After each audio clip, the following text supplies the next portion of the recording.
This was 4 years ago, but I still find myself thinking about it every now and again. It was storming pretty bad this night. I worked as an Uber driver, so on nights like these, it often gets really slow. Sometimes I don't even get a single pickup. Regardless, I always stayed out and waited, either driving around listening to music or sitting in an empty parking lot and watching YouTube on my phone. Even if I'd only get a few pickups, it's still worth the extra money that I wouldn't have made otherwise. This night was as expected. Nobody was out or going anywhere with a storm like this. For the first while, I stayed in a parking lot, sitting on my phone and listening to the storm run through the town. After an hour, I went and drove through to get some food, then went back to the parking lot and waited some more. Eventually, I got the notification that someone requested a pickup. I clicked on it, and it said they were 25 minutes from me, and they needed to be dropped off another 20 minutes away from where they were. Usually when this happens, it's because no other Uber drivers are working, so I'll be the closest available driver, even though I'm far away. I had nothing better to do this night though. I accepted it and started heading over to them. They had placed the pinpoint location of where to pick them up at. The drive there felt like it took forever. Maybe it was the storm outside, or just the fact that nobody else was on the road. At certain points, I even almost forgot I was going to pick someone up, and it felt more like I was just driving aimlessly. It didn't help that the road it was taking me down was going out in the middle of nowhere. Like I'm not even sure I've ever been that far in that direction, because nothing was out there.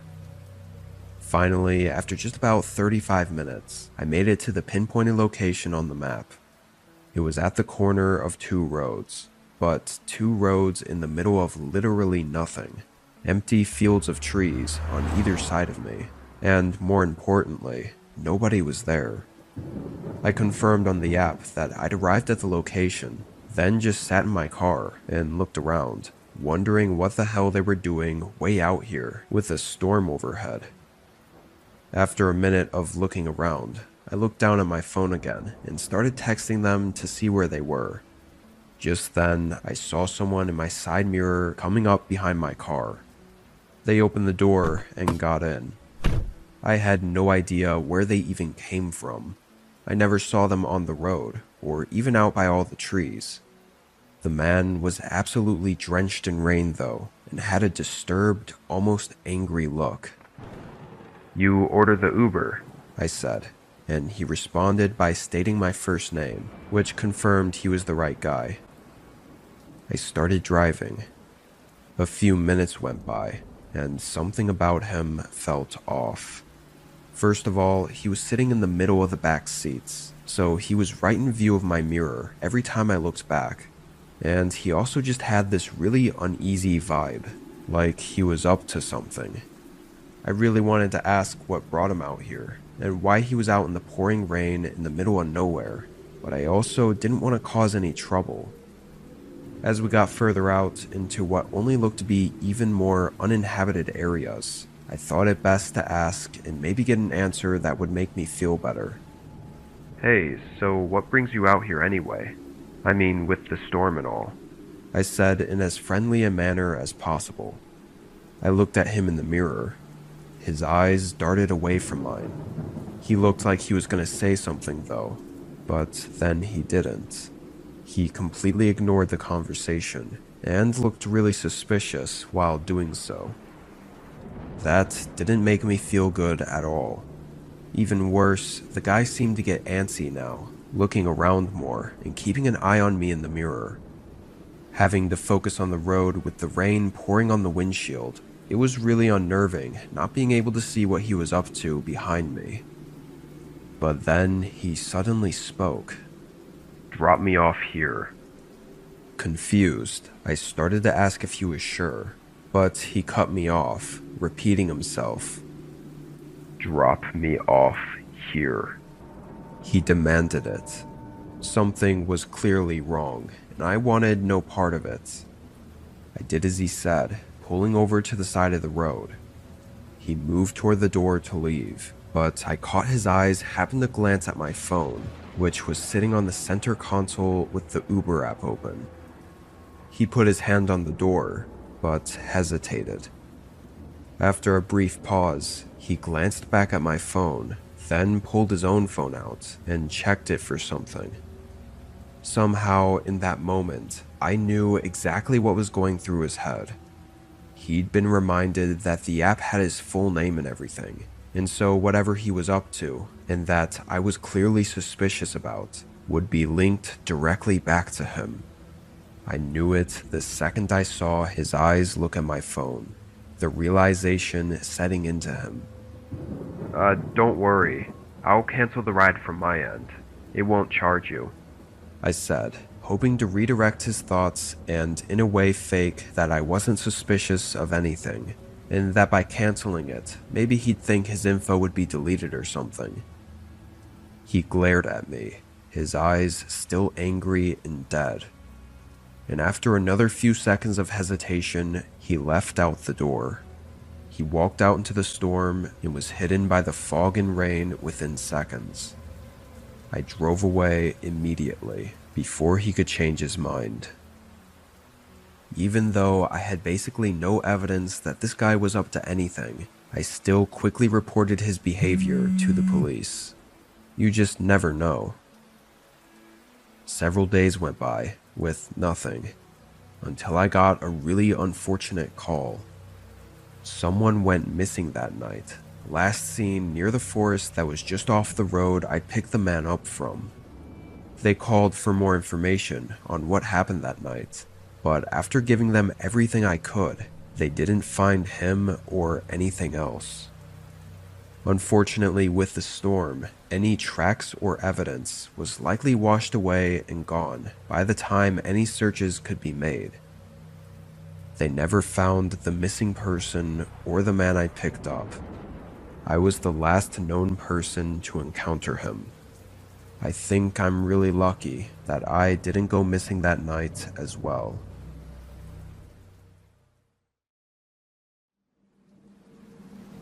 This was only a few months ago from the time I'm writing this. I work an overnight job at a warehouse, so I'm usually home sleeping during the day and am awake between 6 p.m. to about 9 or 10 a.m., even on my days off because I like to keep my body on the same schedule. This night, I was at work until 4 a.m. When I got off, I headed straight home, getting there at just about 4:15. All the roads were empty and quiet. However, when I got up to my house, there was a car parked right next to my driveway.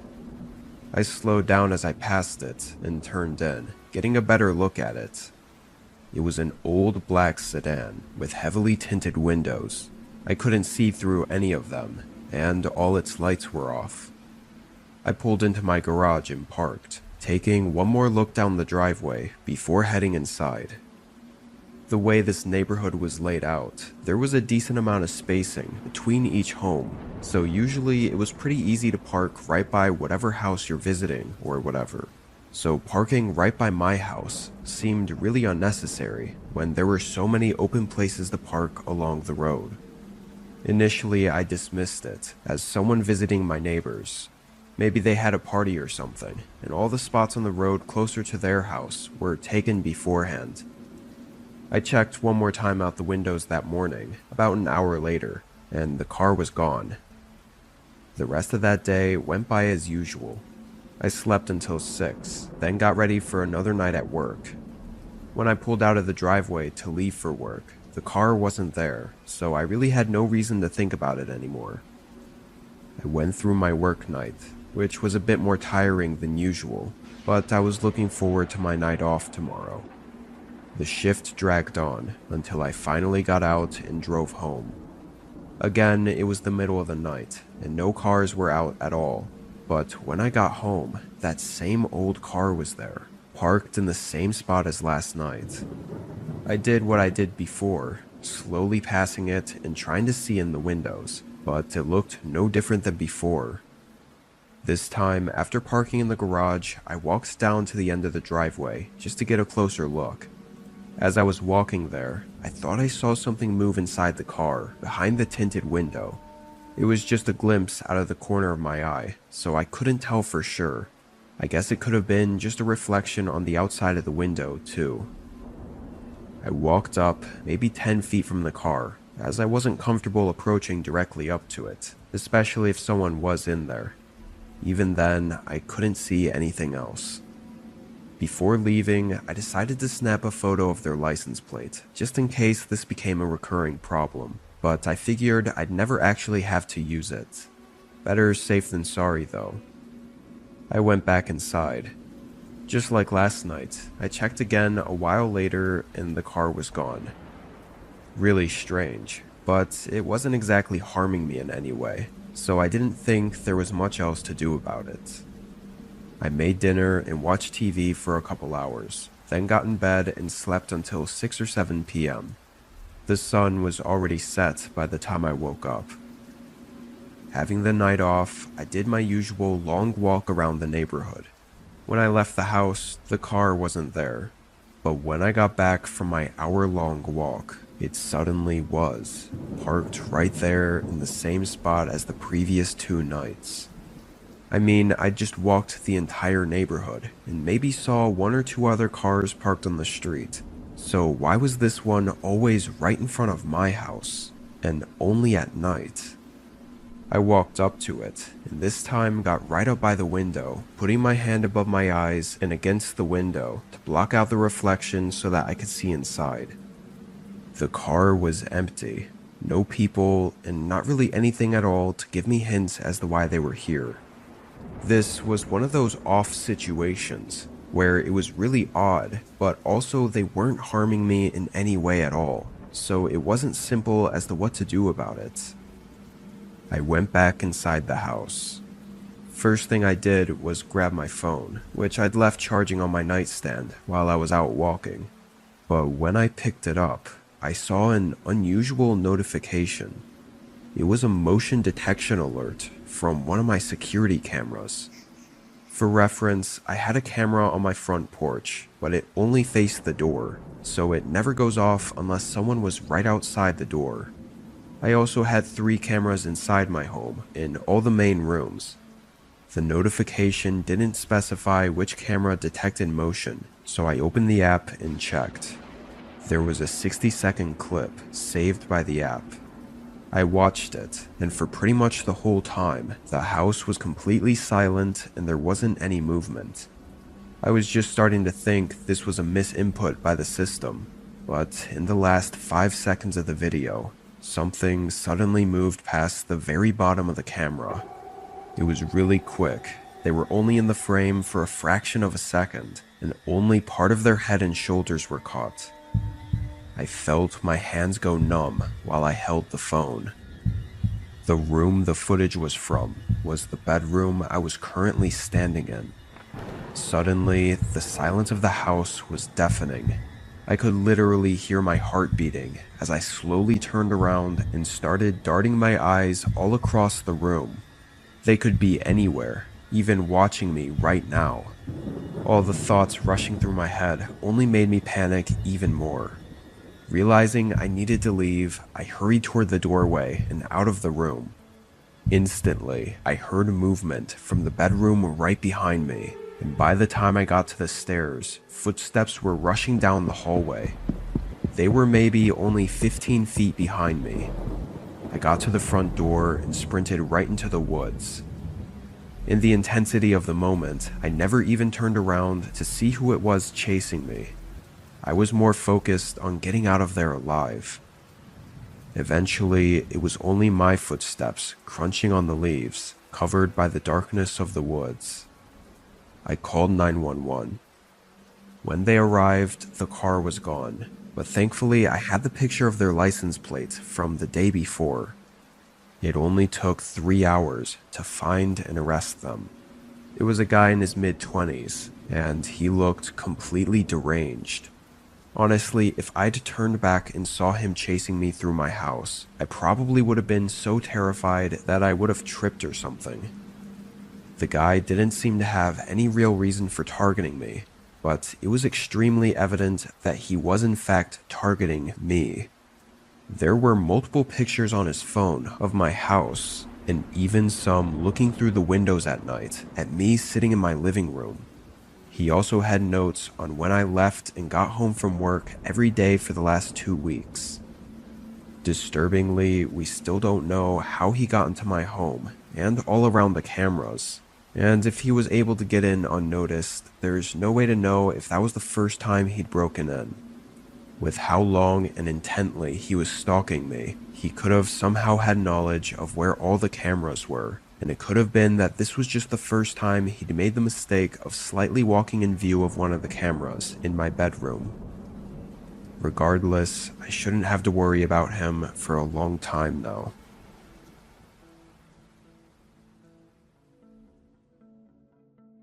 This was on what I thought was going to be a normal weekday for me. However, it turned out to be far from that. Being early April, it was raining a lot around here. My job was partially indoor and partially outdoor, so it was always 10 times worse when it was raining, and wore me out by the time my shift was over. I got off at 6 this day. I drove through the rain 30 minutes to my home, which was nestled away in the rural part of town. Strangely, as I pulled down my driveway, which was just mud at this point from all the rain, I noticed another set of tracks, like another car had recently driven down to my house. I didn't think much of it, assuming it was a mail truck or something, until I got home and noticed no mail or deliveries at my doorstep. Odd, but from the tracks, it looks like when they got to the house, they just did a 3-point turn and left. Probably just made the wrong turn. I went inside and got out of my soaked work uniform, then went to the kitchen to whip up something quick for dinner. It was maybe 7:30 when I thought I heard a knock somewhere by the front door. I say thought because it was only a single knock, and it was kind of quiet. Plus, with the rain and all, it was hard to hear. I got up from the living room and walked to the other side of the house to check the front door. When I opened it, I was smacked in the face by rain and wind, and yet nobody was even on my porch. I looked around for a few seconds before shutting the door to save myself from getting drenched.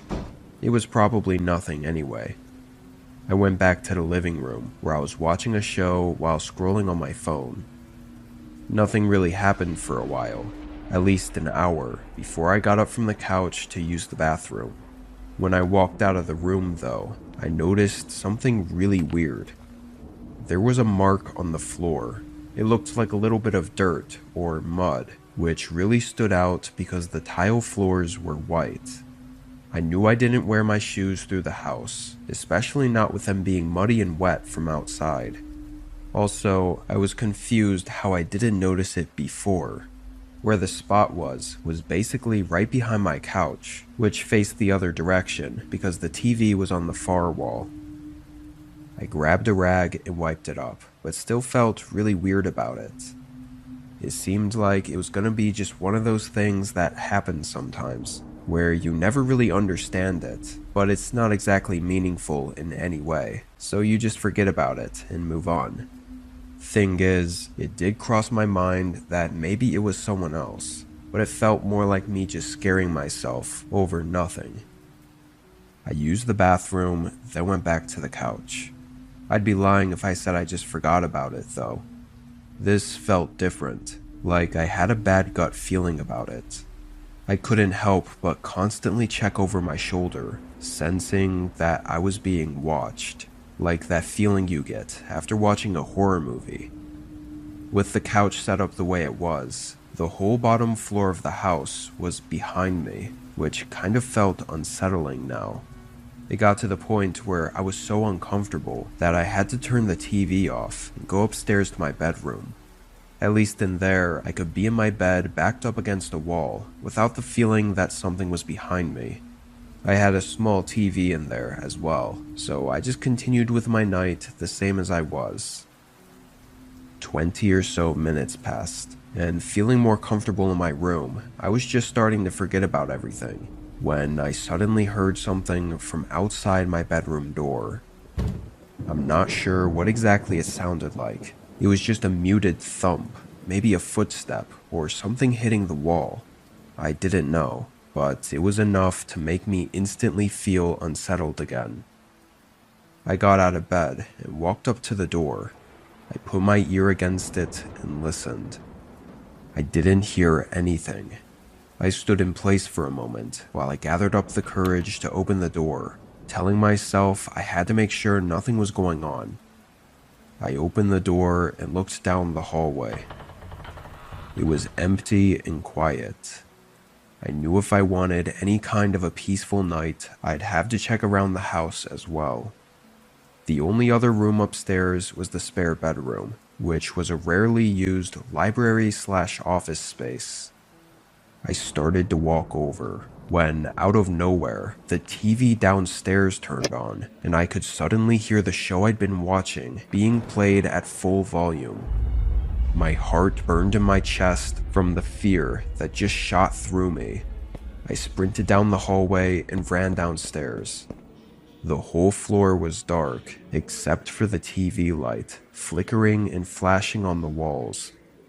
I turned the corner into the living room, unsure what to expect. But nobody was in there. I carefully and cautiously walked up to the TV, scanning the whole room as I did, and used the button on the back to turn it off. Was this somehow just the TV glitching? Or was something actually going on? All the random things that had happened that night all just kind of added up. I grabbed a knife from the kitchen and began clearing every area of the house. I should have called the cops right then and there, but honestly in the moment, it didn't seem like it would be much of a help if someone was there, because they wouldn't make it for another 10 or 15 minutes anyway. I cleared the whole first floor, and through all of it, I never found even a single thing else off about the house. I then quietly walked back upstairs, but by this point I was sure this was all just a string of unusual but meaningless events.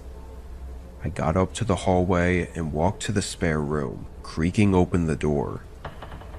I hadn't been in there for a while, but it all looked the same until I noticed something laying on the floor by the closet. It was the TV remote for the one downstairs. Blood rushed from my face. I backed up and ran downstairs and out of the house as I called the police.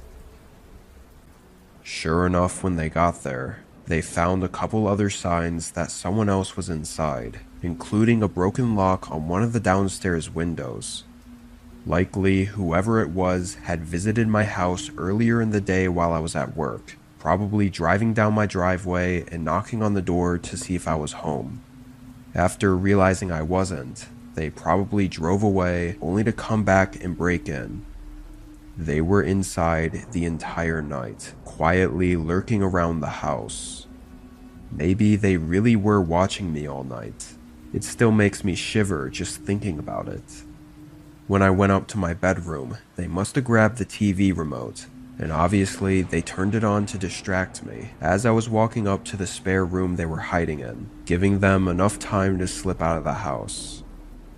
It's almost 100 times creepier that nothing was taken and no clear signs showed what they were there for.